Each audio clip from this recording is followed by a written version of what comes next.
asalaamaaleykum mbokki patriote yi gars yi ñu ngi ziar ñëpp di bëgg ñëpp di ñaan ñëpp jàmm di ko ñaan suñu bopp di ñaan sénégalais yëpp yàlla defal leen jàmm defal ñu ko bon tey dañuy wax je vais droit au but le risque bi nga xam ni président Ousmane Sonko mi ngi koy encourir le 29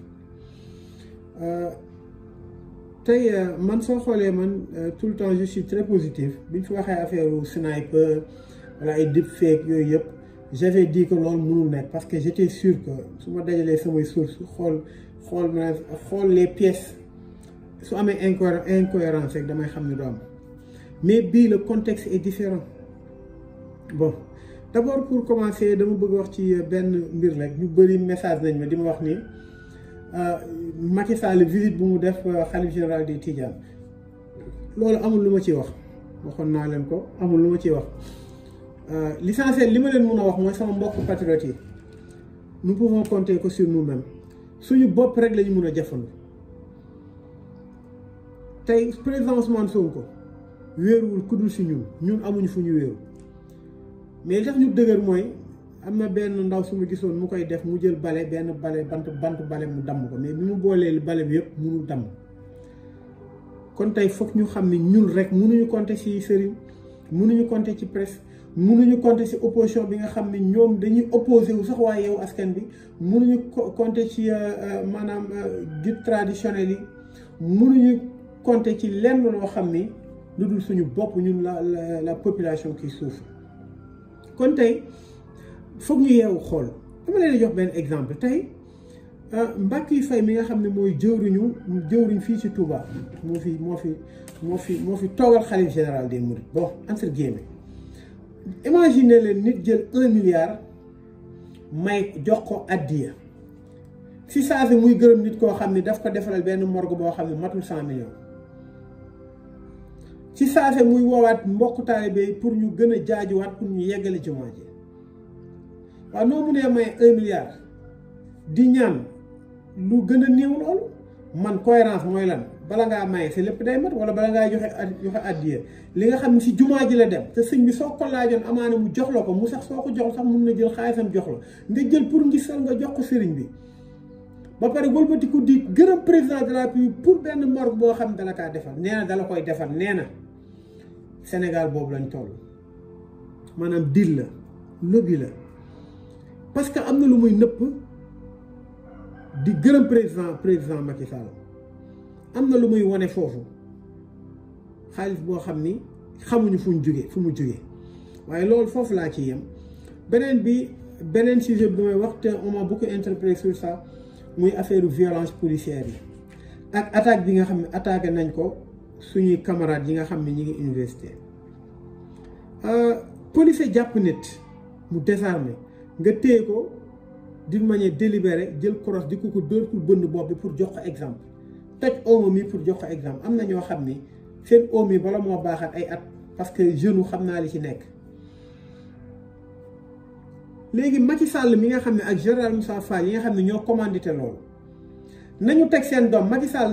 na teg Amadou Sall ak beneen doomam bi borom biir bu rëy bi mu teg nu mu tuddati général Moussa Fall teg ay doomam ñu xalaat seen doom ñu fekk leen université jam leen ay paaka ba kenn ki mi ngi hôpital urgence gëmuñ sax mu dund ñu imaginer seen doom police téye leen di ko dóor ay crosse ci bopp ba mu toj imaginer leen seen doom muy Macky Sall muy ministre de l'intérieur Antoine Diome muy préfet de Dakar muy gouverneur muy général Moussa Fall ak képp koo xam ne bokkuñ même police bi koy def nga xalaat ni ces actes ne seront pas impunis te lii ñuy def moo ñuy gën a merloo ba ñu mun a génn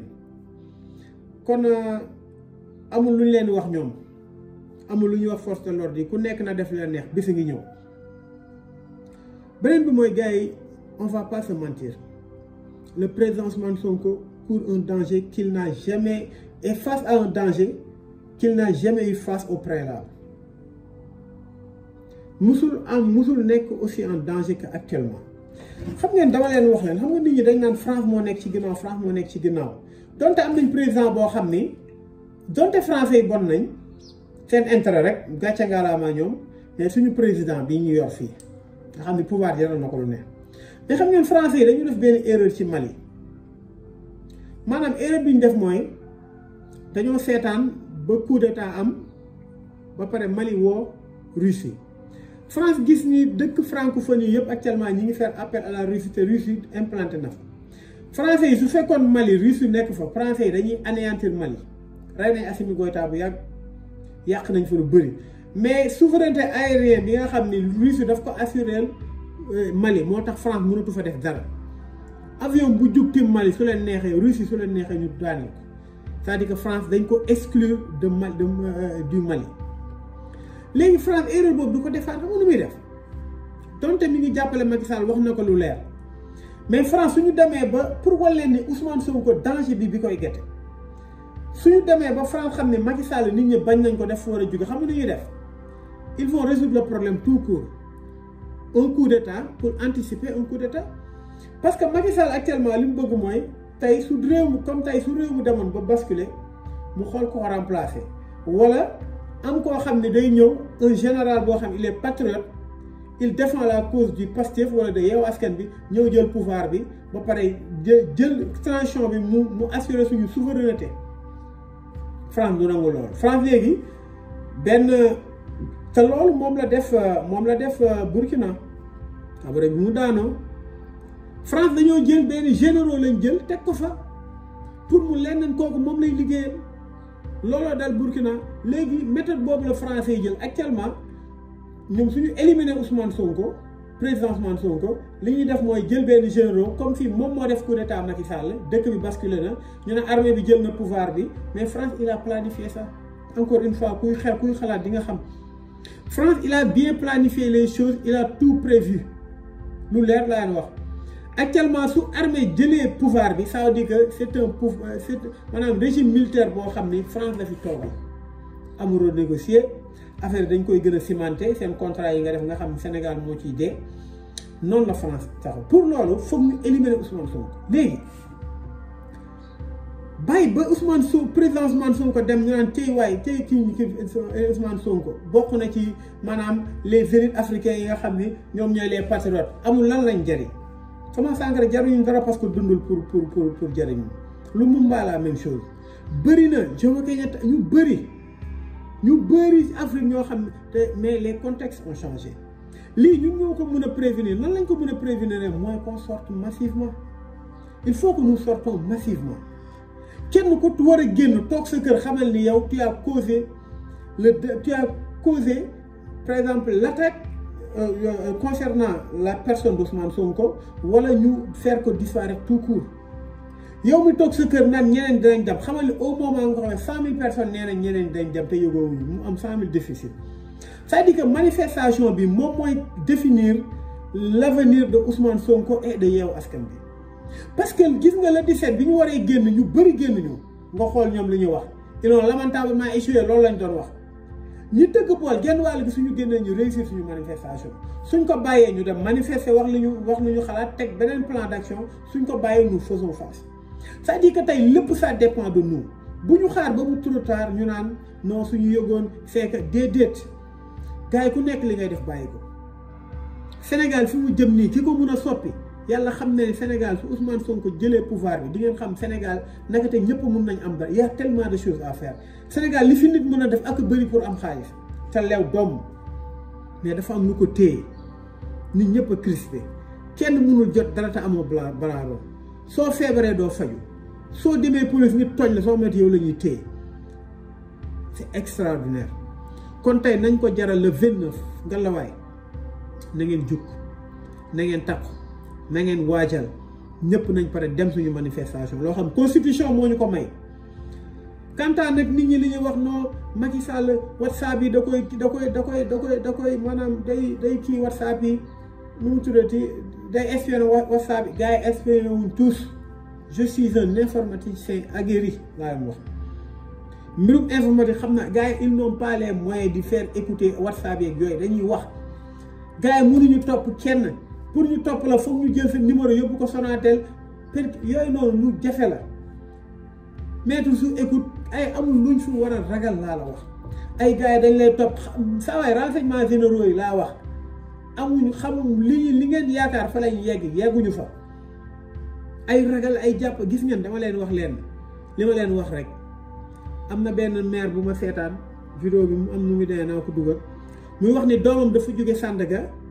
jënd ay bagage pour ñëw jaay ko Bargny ñu taseeg moom rey ko ñu taseeg moom jàpp ko dóor ko ay kii maire bi mi ngi woon vidéo mais maire boobu macha allah li mu wax métti na trop waaye erreur bi doomam def mooy nit ñi di manifester pour xeex li nga xam ne moo tax yaayam amul sax lu mu passé pour dem yóbbul ko aj moo tax erreur boobu noonu li ñu doon xeex ñun moo tax moom mu war a romb police jàpp ko di dóor kiyam parce que nekkuñu état de droit parce que maire yooyu suñu toogaan dañ naan seen doom sa yoon nekku seen doom seen yoon nekku yi te jàpp nañ la c'est-à-dire que dëkk bi ku yaakaar ne mun nga rëcc yaa ngi nax sa bopp fi nga toog tailleur bi doon liggéey wala baykat bii bay naan man de sama liggéey laa des fois ay tailleur dañ may woo ay ñoo xam ne ñu ngi ni actuellement xam nga tailleur yi ñu ngi seen événement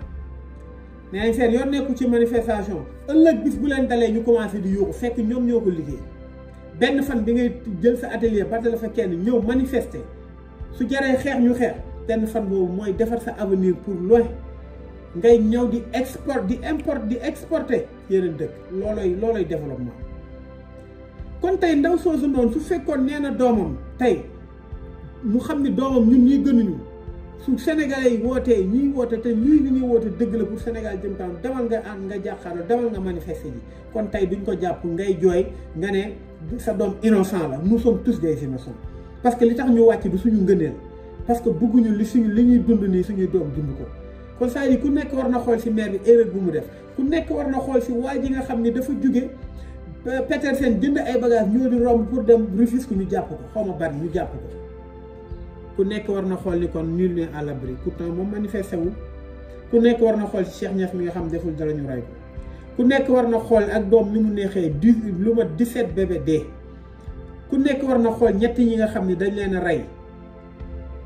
am na ñenn ñoo xam seen kër lañ nekkoon bal fekk leen fa mooy événement mars yi kon tey dëkk bi képp koo xam ne jeune nga képp koo xam yaa ngi liggéey di yor as tuut dee li nga yor doy na la yaa ngi nax sa bopp ça va sécurité avec ce régime xeex nag organisation la laaj li tax Ousmane Sonko ñu mën ko sauver le 29 mooy bu ñu kenn bu leen kenn nax nañu dem massivement fanaani këram man falaay fanaan incha allah na ngeen génn massivement gunge président Ousmane Sonko mu dem manifestation ñëwaat luñ ci bañul luñ ci bëgg pour faagaagal ko ñu pare nañ pour jox suñu bakkan pour Macky Sall du fanaan palais loolu kese moo koy faj fi may tëjee nag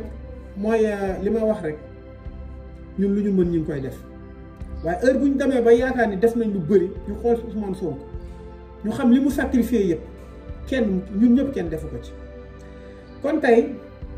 tout est prêt pour ñu dem def suñu manifestation autorisée si ce n'est pas autorisé nous faisons face dinañ manifester en même temps loolu kenn mënuñu ko tere c'est notre droit c'est légitime. li nga xam ne warloo nañ ko ñi nga xam ne ñooy manifestants yi man boobu maintenant à la disposition clinique képp bii passé ñi nga xam ne 8 blessés lañ amoon 3 yi ñoo ci xaw a grave yeneen yi ba grave indi nañ leen faj leen gratuitement lañ leen faj. beneen bi mooy defar nañ ay sandwich yu bëri bii passé lu mat ay 1700 sandwich dañoo mujj fi ñu doon manifester di ko doon jox gars yi suñu xiifee ñuy lekk parce que amuñu woon accès ci garde rapproché président Sonko pour war leen yóbbu 300 sandwich loolu yëpp nañ ko defar dinañ jënd lu mat camion trépied bu ndox pour ñi nga xam ne dañuy naan lépp lu ci war dinañ ko def te dinañ pare jaay suñu mboqan ngir dëkk bi lim ñu jaralu ko Macky Sall lu mu ko jaral pour ñu toog fi naan ko multiplier par 100 jaral nañu dëkk bi li fi am amul fenn kon gars yi li may wax bugguma vidéo bi gudd nañ leen waajal te xam ni le président Ousmane Sonko réellement il court un danger loolu il court un danger loolu j'en suis sûr et certain waxuma sax rey mais gars yi pare nañ pour jàpp ko yóbbu ko te duma wax loo xam ne leeru ma nag source buñ ma jox dama koy confronter ak keneen woo ñeneen ñoo xam naa leen ñu jege loolu nguur gi